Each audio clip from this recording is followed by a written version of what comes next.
Setiap hari ribuan peziarah datang ke makam Sunan Kalijaga membawa doa dan harapan. Namun di balik ramainya kawasan religi ini, terdapat sosok yang hadirnya seringkali tak disadari oleh para pengunjung. Juru kunci yang setia menjaga kesakralan makam, merawat tradisi dan mempertahankan warisan yang telah diturunkan dari generasi ke generasi. Pemirsa, di makam Sunan Kalijaga ini menjadi salah satu wisata religi yang selalu dikunjungi wisatawan dari berbagai daerah. Dari terjaganya makam ini ada sosok juru kunci yang penuh ketulusan dan keikhlasan merawat makam ini. Siapa sih sosok juru kunci itu? Yuk ikuti liputan ini. Raden Edi Mursalin kini menjadi sosok yang dipercaya untuk meneruskan tugas sebagai juru kunci makam Sunan Kalijaga. Tanggung jawab tersebut diteruskan dari sang ayah sebagai bagian dari tradisi keluarga yang telah dijaga secara turun-temurun. Bagi masyarakat setempat, juru kunci tak hanya merawat kawasan makam, tetapi juga menjadi penghubung antara warisan Sunan Kalijaga dan para peziarah. Saya dipercaya atau diamanahi meneruskan tugas tanggung jawab dan kewajiban juru kunci itu semenjak awal-awal COVID yang tahun 2020. Setiap hari Pak Edi mulai aktivitas dengan memastikan kawasan makam tetap bersih dan tertata. Baginya kebersihan menjadi kunci untuk memberikan kenyamanan bagi para peziarah. Tak hanya merawat kawasan makam, ia juga berupaya menjaga suasana agar tetap tertib dan hikmat, agar para peziarah dapat berdoa dengan tenang, nyaman dan penuh kekhusyukan. Biasanya saya terus masuk melihat-lihat mana yang perlu dibersihkan, mana yang kurang bersih, mana yang perlu ditertibkan, mana yang kurang tertib, dan mana-mana yang perlu diperbaiki kalau itu belum tertata rapi.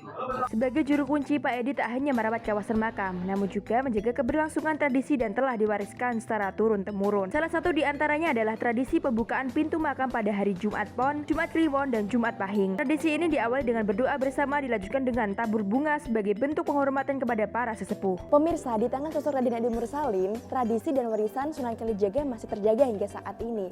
Perannya bukan hanya menjaga kawasan makam saja, tetapi juga menjaga nilai-nilai budaya, sejarah, dan spiritual masyarakat yang datang berziarah. Di tengah ramainya kunjungan peziarah, Pak Edi dan para petugas terus berupaya menjaga keamanan, ketertiban, dan kenyamanan kawasan makam. Terlebih saat lonjakan kunjungan terjadi pada hari pembukaan makam serta bulan Syawal, Rajab, dan Maulud. Upaya ini dilakukan agar para peziarah dapat beribadah dengan tenang dan khusyuk, sekaligus menjadi kesakralan makam Sunan Kalijaga. Hingga kini, makam Sunan Kalijaga masih menjadi tujuan ziarah religi masyarakat dari berbagai daerah. Mereka datang untuk berdoa, mengenang jejak dakwah Sunan Kalijaga, serta mendalami nilai-nilai spiritual yang diwariskannya. Itu menenangkan pikiran, selain berwisata, bahwa kita tuh besok tuh akan mati seperti Kanjeng Sunan, yang orang hidup juga akan mati, apalagi kita juga akan mati juga.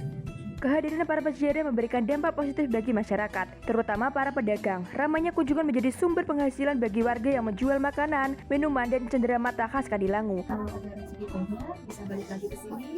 Jadi makam Sunan Kalijaga bisa dikasih hasil kepada masyarakat. Bagi Pak Edi, menjaga makam Sunan Kalijaga bukan hanya sekadar menjalankan tugas, melainkan meneruskan warisan leluhur, agar nilai-nilai sejarah, budaya, dan spiritual Sunan Kalijaga tetap hidup bagi generasi mendatang. Pemirsa, Raden Edi Mursalin mengajarkan kita tentang bagaimana menjaga amanah dan melestarikan warisan leluhur, bahwa kesetiaan dalam mengabdi dapat menjadikan nilai-nilai kebaikan dalam hidup. Yang Fadisa Melia Putri dan kameramen Elvira Khairunisa melaporkan dari makam Sunan Kalijaga Kadilangu, Demak.